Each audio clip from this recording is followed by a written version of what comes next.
Então, começando as atividades aqui, parte que coube para eu contribuir com o seminário de geografia é a parte de águas subterrâneas.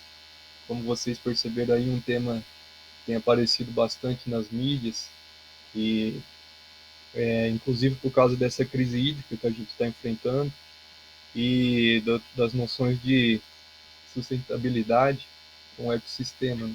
De formas de coexistência com a natureza e de formas mais racionais dos recursos hídricos e recursos naturais. Durante a nossa formação em geografia e a atuação profissional, a gente vai, em variados momentos, discutir essa temática, porque é uma temática assim, que precisa estar voltada com planejamento público, está voltado também com o interesse acadêmico em se discutir as melhores formas do uso desse recurso.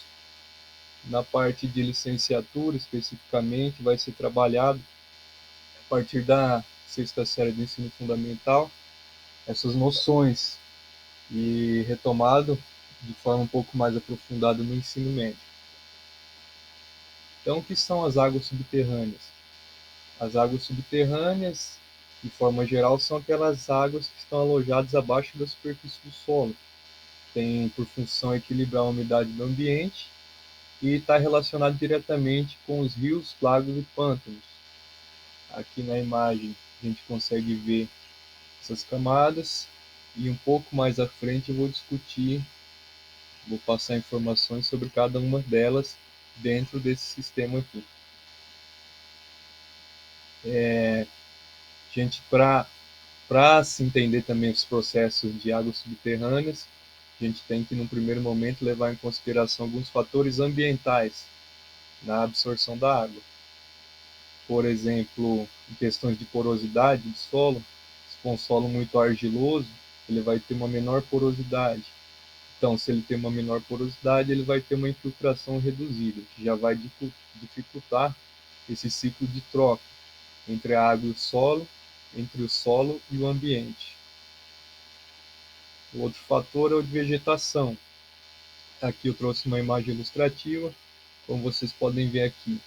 Essa vegetação nativa, as árvores aqui de grande porte conseguem ter acesso ao nível freático com suas raízes. Então, se ela tem acesso com suas raízes ao nível freático, essa água que vai ser que vai estar presente no processo de evapotranspiração vai ser liberada para o ambiente, fechando assim o ciclo hidrológico e tendo condições normais desse ciclo.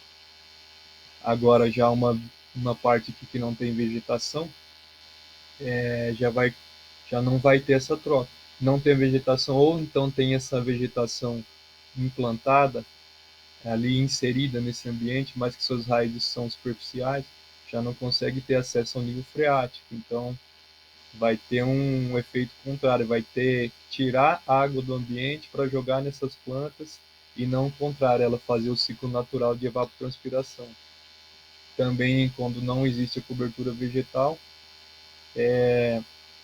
os raios solares eles refletem muito mais no ambiente, tornando o clima mais seco e mais quente também. Daí, se quebra esse ciclo, não vai ter formação de nuvens. Se não tem formação de nuvens, não tem chuva. E o ciclo fica comprometido. Outro fator também muito observado é o de declividade, porque a água é impulsionada do ponto para o ponto mais baixo da encosta, através da gravidade, fazendo um, fazendo um processo erosivo ali, que vai dificultar justamente essa cobertura vegetal. Essa cobertura vegetal não vai ter a nutrição suficiente. E em relação a isso, esse ciclo que eu falei anteriormente, ele já vai ser comprometido novamente. Outro fator é a intensidade da chuva. Se a gente tem chuvas muito intensas também, o solo ele não tem a capacidade de uma retenção melhor desses nutrientes, dessa água. Então, essas camadas do solo que vão agir ali no processo de filtragem vão ter mais dificuldade em retirar algumas poluições da água e também dificuldade em fazer essa troca com o ambiente. E essa chuva mais intensa, assim como que eu falei anteriormente do processo de erosão, vai perder a fertilidade do solo, né? Prejudicando a vegetação e as encostas. E a chuva mais intensa também, ela diminui a espessura do solo. E você tendo uma modificação da granulação do solo, esse ciclo também ele vai ter dificuldades em se estabelecer uma relação saudável da água e o ambiente. Agora, entrando já nessa parte das camadas, a gente tem aqui um esquema gráfico, aí tem primeiro momento falando da água superficial, que é a água que a gente tem contato na superfície, e das zonas não saturadas, ou zonas insaturadas. Essas zonas, as moléculas de água são aderidas aos grãos do solo. Daí já é o primeiro passo também da filtração da água. Tem o contato com as raízes das plantas e a autodepuração da água. A autodepuração tem a ver com a retirada de elementos que não são naturais a, ao líquido, no caso a água, né? Então, por isso, essa camada ela é tão importante nesse processo de filtração da água. Essa é a zona não saturada, essa primeira zona aqui. Dentro da zona insaturada ou não saturada, a gente tem também a zona de umidade, que é especificamente a que tem relação com a atmosfera, onde ocorre a perda da umidade para a atmosfera e onde tem o suporte da biomassa. Zona de umidade do solo. Logo abaixo, nós temos as franjas capilares, que é uma região muito úmida. A água do lençol freático preenche os poros desta camada, processo de ascensão da água em direção à superfície.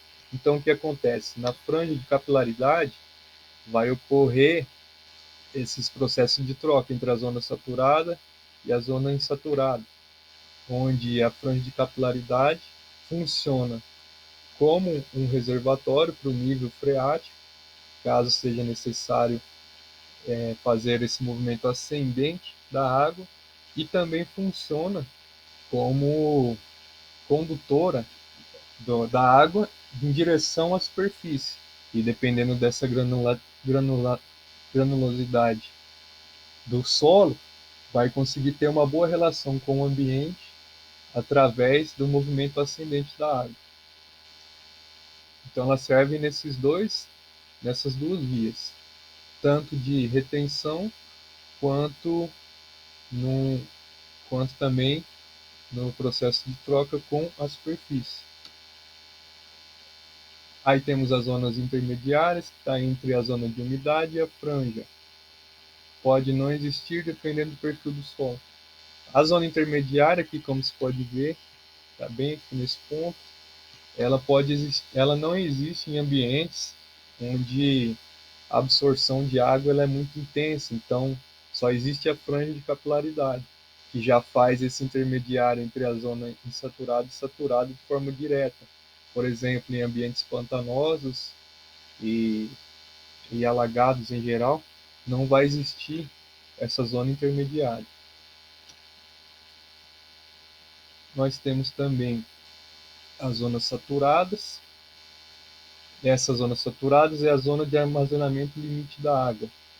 Quer dizer, abaixo dessa zona saturada aí tem uma camada impenetrável de rochas que não tem capacidade de absorção. Então, essa zona saturada seria o limite desse reservatório. Ela é o excedente de água da zona não saturada. Formam-se os mananciais. Quer dizer, então essa água fica alojada ali e dependendo das características daquele ambiente, ela vai retornar para a superfície através das fontes ou olho d'água, que seria um retorno direto ao ambiente, ou então ela também se insere dentro das margens dos rios e dos lagos, dentro desses níveis dos rios e dos lagos. E assim, quando Sem entrar em aspectos de geografia física ou da geologia, sempre que se fala em águas subterrâneas, já vem à mente o aquífero Guarani, né? E toda a sua extensão e todos os estudos que já foram feitos a respeito desse aquífero e que tanto se divulga. E como vocês podem ver nessa imagem, ele é bastante extenso, ele pega aqui parte da Argentina, do norte da Argentina, grande parte do Uruguai, maior parte do Rio Grande do Sul, maior parte de Santa Catarina, maior parte do Paraná, de São Paulo, parte aqui do Triângulo Mineiro de Minas Gerais, parte de Goiás, parte de Mato Grosso e a maior parte de Mato Grosso do Sul. Então ele tem aí 1 milhão de quilômetros quadrados de extensão, tá? 70% dele está no Brasil e ele tem um volume muito grande de 33 trilhões de litros ou 39 mil quilômetros cúbicos de litro, que assim estima-se que seria uma porção de água suficiente para abastecer a população do Brasil por 4 mil anos, de forma estimada. Então assim é um volume muito grande e é um recurso assim que a gente tem que estudar com mais afinco as formas de impacto dele, né? As formas tanto da atividade agrícola quanto dos rejeitos e urbanos, da indústria e das moradias. Como que vai ser influenciado, porque realmente é um reservatório muito grande que merece uma atenção especial assim e a gente sabe que tem uma atenção não só nacional como internacional a respeito desse aquífero. Falando em aquífero também, decidi trazer aqui o Sistema Aquífero Grande Amazônia, ou SAGA, que ele é um sistema que ainda está em processo de estudo devido à dificuldade que os geólogos têm em acessar algumas camadas ali dentro da Amazônia, mas que já tem aí alguns números estimados. Você pode ver também que ele é muito extenso, inclusive mais extenso que o Guarani, tem 1,3 milhões de quilômetros quadrados. Como vocês podem ver aqui, ele pega o Acre, maior parte do Amazonas, parte do Amapá e parte do Pará, fazendo essa faixa aqui. Ele tem um volume estimado de água de 130 trilhões de litros. Olha só, o aquífero Guarani, 33 trilhões. Esse aqui, volume estimado em 130 trilhões, ou 162 mil quilômetros cúbicos. Pode ver aqui que é um sistema muito grande, imenso de reservatório de água, que tem essas águas subterrâneas. Assim, aqui nessa faixa do Pará está presente o aquífero Alter do Chão, que já é um aquífero que tem bastante estudo a respeito e que já se extrai bastante volume de água dele. Já coloquei aqui inserido nesse para trazer essa informação aqui para vocês a respeito desse sistema aquífero Grande Amazônia. O Instituto Trata Trata Brasil e a USP realizaram um estudo e fizeram um levantamento das porcentagens da utilização de águas subterrâneas no Brasil. Aí eles fizeram aqui a descrição por setor, onde eles chegaram a um número de que 30% dessa água subterrânea no Brasil ela vai para abastecimento doméstico, 24% para o setor agropecuário, 18% para abastecimento público urbano, 14% para abastecimento múltiplo. Abastecimento múltiplo é quando a localidade ela tem práticas agrícolas e práticas urbano-industriais muito intrincadas, então considera-se abastecimento múltiplo.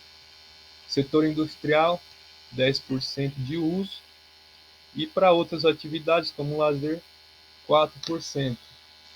Então, essas são as águas subterrâneas, algumas informações que eu achei relevante trazer para a gente começar a discutir esse assunto de forma introdutória e se aprofundando ao longo da disciplina.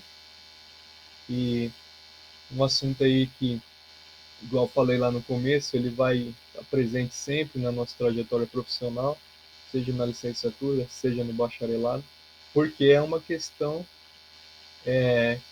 que, com razão, está tendo o devido reconhecimento e devido interesse da comunidade científica e da comunidade pública também, de políticas públicas, para a conservação desse recurso.